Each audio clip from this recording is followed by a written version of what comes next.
In this lesson, we'll explore the fundamentals of network design, from architecture decisions to device placement. Let's get started. Network architecture is like the blueprint of a network. It involves choosing and arranging components such as media, devices, protocols or services, and data assets.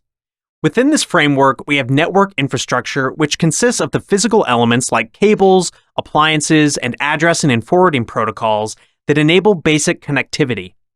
Network applications are the services running on this infrastructure to support business activities like processing invoices or sending emails. Data assets are the information generated as a result of these activities. The goal of secure network infrastructure and application architecture is to support secure business workflows, where security means ensuring confidentiality, integrity, and availability.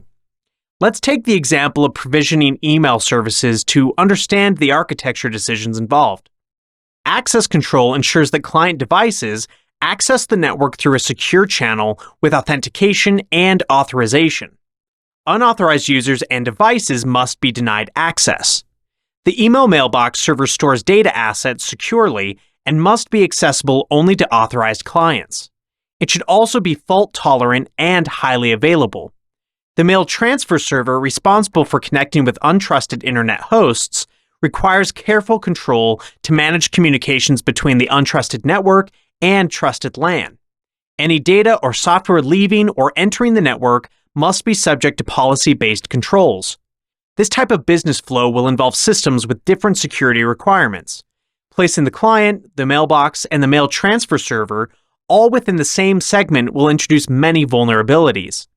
Understanding and controlling how data flows between these network segments is a key part of secure and effective network architecture design. Now, let's dive into network infrastructure using the OSI model, a framework for understanding network layers.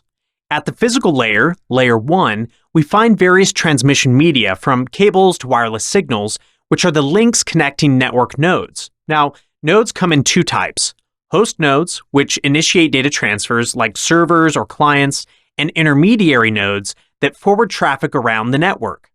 Networks can vary in scope from local area networks, LANs, for a single site to wide area network, WANs, that span metropolitan, countrywide, or global scopes.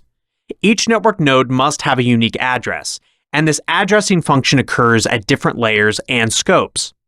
Various network appliances and protocols handle forwarding and addressing functions such as switches, routers, transport protocols, application protocols, and DNS servers.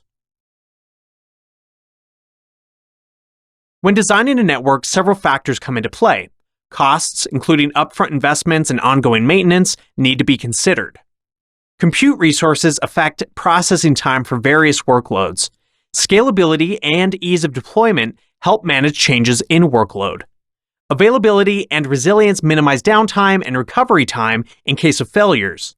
Facility power usage capabilities and patch availability are also vital considerations, along with the option of risk transference through service level agreements.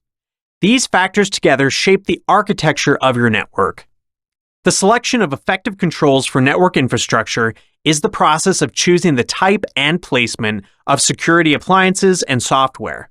The aim is to enforce segmentation, apply access controls, and monitor traffic for policy violations. Guided by the principle of defense and depth, diverse controls are placed at different OSI layers to enhance security. You have three options: preventative controls at network borders, detective controls within the perimeter, and a combination of preventative, detective, and corrective controls on hosts. For instance, a firewall at the network border enforces access rules, while a sensor behind it relays traffic to an intrusion detection system for monitoring. Access control lists on internal routers enforce rules for traffic between zones, and load balancers can help mitigate denial of service attacks. Endpoint protection software on hosts adds another layer of security, implementing host firewalls, antivirus, intrusion detection, and data loss prevention. Lastly, attributes determine the precise way in which a device can be placed within the network topology.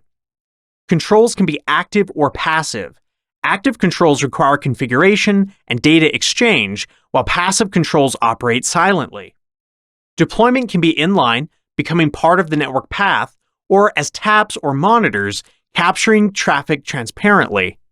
The router and/or firewall is an active control, as client devices must be configured to use it for internet access. The tap and mirror ports are passive controls. They're completely transparent to the server and client hosts. That's it for this lesson. In this lesson, we discussed network architecture and how it's the blueprint of your network design. We then talked about how the network infrastructure fits within the architecture framework. We used the OSI model to help us understand how different components of the infrastructure fit together. Next, we reviewed the many architecture considerations that factor into your network design. We also discussed device placement and security controls. We finished this lesson by looking at device attributes that determine how a security control affects device placement.